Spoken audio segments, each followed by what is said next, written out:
Boom. We're rolling. Hello, Inkblot Nation. Welcome back to the show.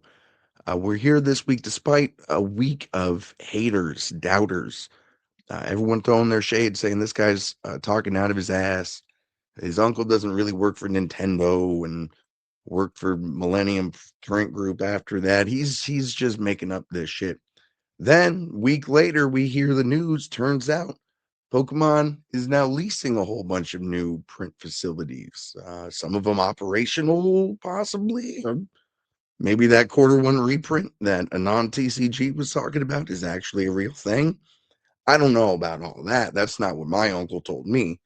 But he did tell me that, Pokemon doesn't want their cards to be impossible to find and that they would, one way or another, find a way to get enough cards out there that MSRP wouldn't be just this impossible thing that's never going to be achieved again. And some people said this is bullshit. Go watch the video. He just said he's spitballing. This isn't a real thing. I'm telling you right now, I have an uncle who works for Nintendo, and I don't know because he has a background in accounts receivable and printing and shit. He ended up working with Creatures and the Pokemon Company International with Millennium Print Group. My uncle works for Millennium Nintendilleniumon, so I have the inside scoop. See, some people will tell you they're credible because they have a whole bunch of boxes behind them and they've been selling boxes for a long time.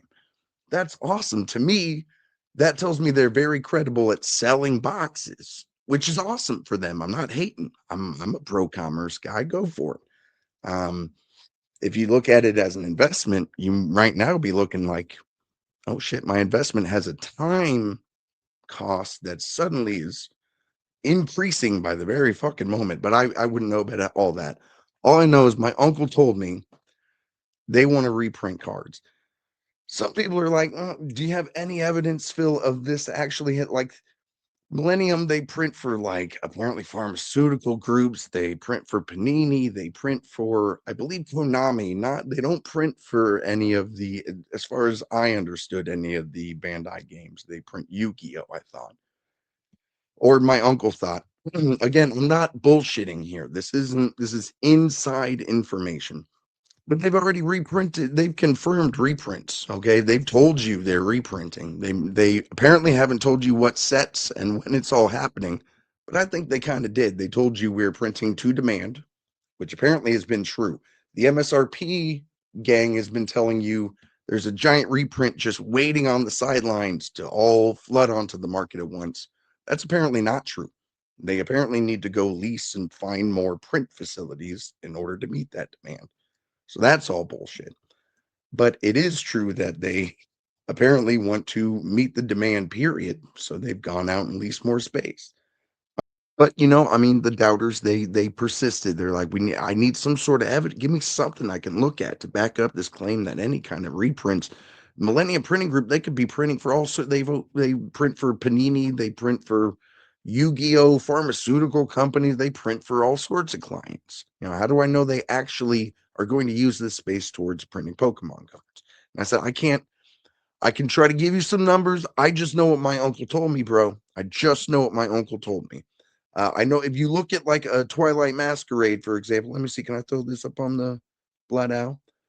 A Twilight Masquerade ETB is currently down at like a $60. If you can get this on Facebook Marketplace, especially, and you're avoiding like paying any taxes at a retailer, all day you're looking at essentially an MSRP price. And it looks like this supply spike to me seems to indicate some sort of second print or a reprint seemed to have happened for the set. I don't know if such a thing has happened before. Again, just something that my uncle had mentioned I would see. He said it would happen for, let me see if I can pull up this set here. Surging Sparks. He said, I mean, that was the set, Phil, that set it all off, that surged the market, if you will. That's the one definitely I know because he's in the new printing facility. He's not as up to date with the that this first reprint is what I'm going to go with. But he knew Surging Sparks that's going to get the reprint, and we'll see. That same time period, boom, it looks like some sort of again reprint seems to have hit the market.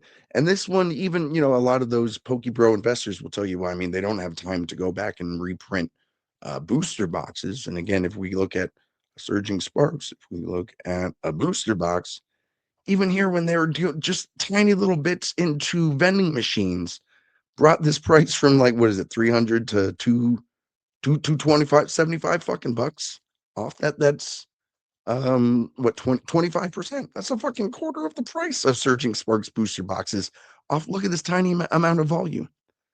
But my uncle told me it would be coming, so I knew. I didn't panic buy during that little period and think, oh, we'll never see this price again.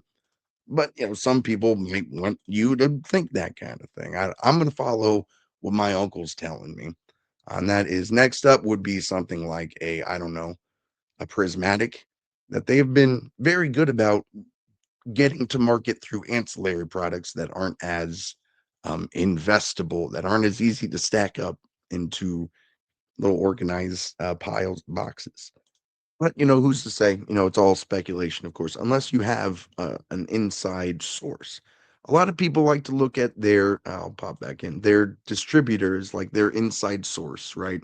And you should listen to YouTubers who have distribution access, and you absolutely should. This isn't me saying don't listen to those people. What I'm saying is put this all into perspective. So a distributor makes money when they sell more product to shops, right? So it is in a distributor's best interest to kind of always be telling a shop, hey, this set might be a little bit harder for you to find. It might be a little bit short printed, just like it's within those PokeTubers' best interest to tell you, it might be a little bit hard to find. This is kind of going to be a short printed set. So that way there's more incentive for you to buy in early and give them that fatter margin in a pre order rather than the margin that could come down the road. Um, Now extrapolate that back. The distributors sell product from these different manufacturers. And if you're Pokemon, if you're Magic, if you're Bandai with One Piece, you're probably telling all these different distributors, I mean, it's not a whole lot of it to go around. How much of it do you really think you can sell? You're always trying to push those distributors to up their spend as well and up how many customers they're able to distribute their product out to. It's almost as if they all make money when more cards are printed and brought out to market.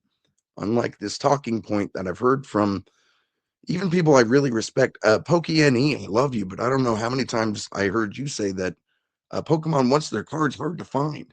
It's like, bro, that makes about as much sense as Poke investors hate reprints. Like, why would they? Isn't that just another opportunity to sell a product and make money? I don't know. If if if I were betting man, I'm just going to go with what my uncle at Millennium Print Group tells me, and that is companies that make money by printing and selling cards are going to continue printing and selling cards when the market demands more cards. Doesn't seem too difficult. For real, I ain't hating. I mean, like, if you go into all of those channels, understanding this is for entertainment and that you shouldn't actually be taking advice from these people, um, you'll understand at least from, a Poking NE, this a non-TCG guy has been a lot more upfront about like when you're working with a distributor, that means paying for a lot of their bullshit product and just having binders or sleeves, this ancillary product that isn't going to move anywhere, especially certainly not anytime soon, and most certainly not for any kind of profit, that they spend that amount with the distributor to get access to the good product at that lower rate. So it's anytime you MSRP gang are hating on the people that keep my uncle in a job, remember that they could be making money, honestly, in a whole bunch of different avenues. You could be a reseller in any market, and they're probably doing it with Pokemon cards, I'm guessing, because they like Pokemon and the cards specifically. If I were a betting man, I would just think Nostalgianomics and PokeNE and all the rest, they probably like Pokemon. And they are businessmen and they're resellers, and you can hate them for it if you want, but they're resellers in this market, in this collectibles market, because they enjoy that collectible. So I don't know. I also don't want to be hating and spreading flames and all that shit. But just listen to my uncle at Pokemon or wherever he works. I forgot, because he's got the inside scoop. and he will tell you what is good. And that would, to me, what he told me, because he is working again at this new facility, so I can give you the inside scoop here too. Um, it's got like 4 months. It's completely fabbed out. It's outfitted to be able to print to demand. Here's okay. You know what? Here's the real inside scoop. The biggest point of bottlenecking in distributing Pokemon product is not in the printing, it's in the packaging.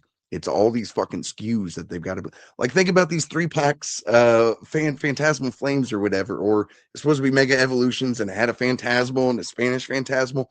The process of packaging is what is bottlenecking distribution right now more than anything, and it can be addressed much more quickly in that 400,000 square feet than any kind of printing issues. It's just what my uncle told me, so that we can expect most of the Ascended Heroes product that we're going to see on release was done at the old facilities. And that's why all this new product that's been very neatly scheduled, it's all being done in this new 400 square feet, because most of what's accessible immediately is for packaging. Um, and you could say, are you just taking an educated guess? Are you just kind of taking your understanding of how this whole market works and you're blowing hot air on the internet? No, my uncle works for Nintendo. Like, subscribe, comment. I love you all. Take it easy. I got to get this fucking thing on the road. Merry Christmas. Bye.